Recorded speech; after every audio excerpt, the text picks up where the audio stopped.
حضرت خلاد رضی اللہ تعالی عنہ سلام اللہ علیہ، ان کا بچہ ایک جنگ کے اندر شہید ہو گیا۔ جب شہید ہوا تو وہ بڑے پردے کا اہتمام کرتے ہوئے اپنے بچے کو دیکھنے کے لیے آئی۔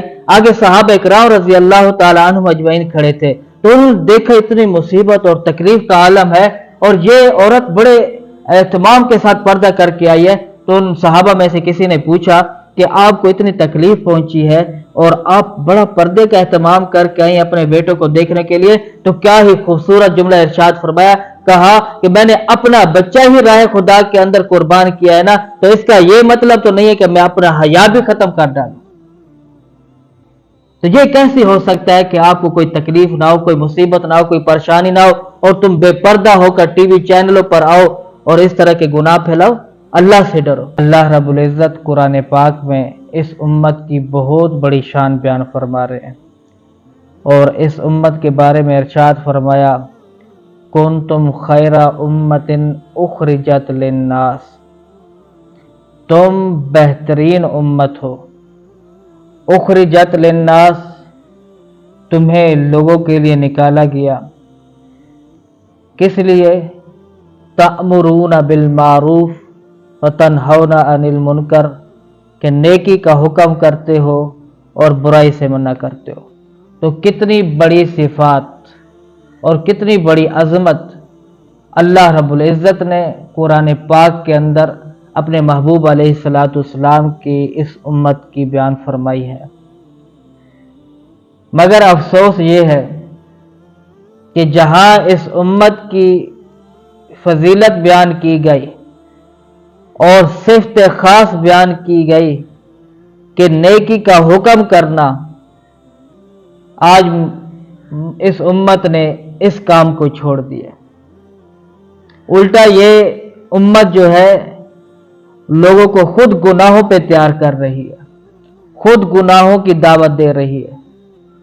جھوٹ عام کیا جا رہا ہے، فتنہ فساد عام کیا جا رہا ہے، لڑائی جھگڑے عام کیے جا رہے ہیں، بے حیائی عام کی جا رہی ہے، باقاعدہ بے حیائی سکھائی جا رہی ہے، اور اس پر ٹی وی چینلوں پر پروگرام کیے جا رہے ہیں۔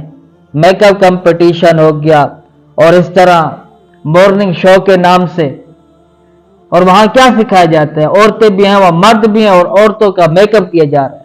عورت کو جو اجازت ہے بننے سورنے کی، وہ اپنے خاوند کے لیے، یہ نہیں کہ سب کے سامنے بے پردگی کرے اور بے حیائی پھیلائے۔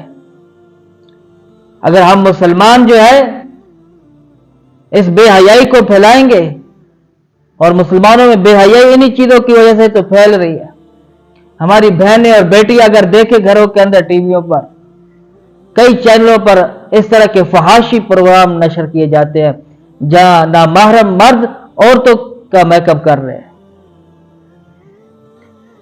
فحاشی پھیلے گی یا نہیں؟ اور اگر عورت بھی عورت کا میک اپ کر رہی ہے تو اس کا یہ مطلب تو نہیں ہے کہ اسے آپ جو ہے نا لوگوں کو دکھائیں، اس کی ویڈیو بنائیں، نشر کریں۔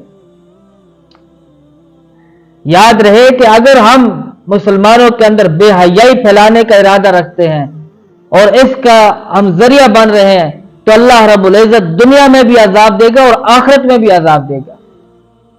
ان الذین یحبون ان تشیع الفاحشۃ فی الذین آمنوا لهم عذاب علیم فی الدنیا والآخرہ، جو لوگ یہ پسند کرتے ہیں کہ ایمان والوں کے اندر بے حیائی عام ہو، تو ان کے لیے اللہ رب العزت نے دردناک عذاب تیار کر رکھا ہے، جو دنیا میں بھی ملے گا اور آخرت میں بھی ملے گا۔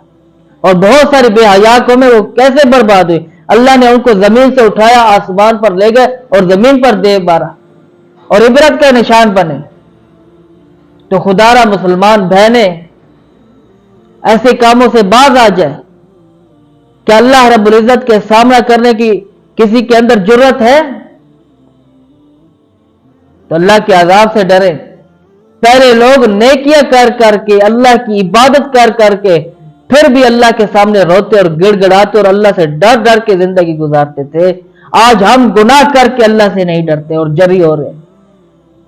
تو میرے بھائیوں، کوشش کریں کہ ہم ان چیزوں سے باز رہیں اور اپنے گھر والوں کو بھی باز رکھیں۔ قرآن پاک میں اللہ نے فرمایا قوا انفسکم واہلیکم نارا، اپنے آپ کو اور اپنے گھر والوں کو جہنم کی آگ سے بچاؤ۔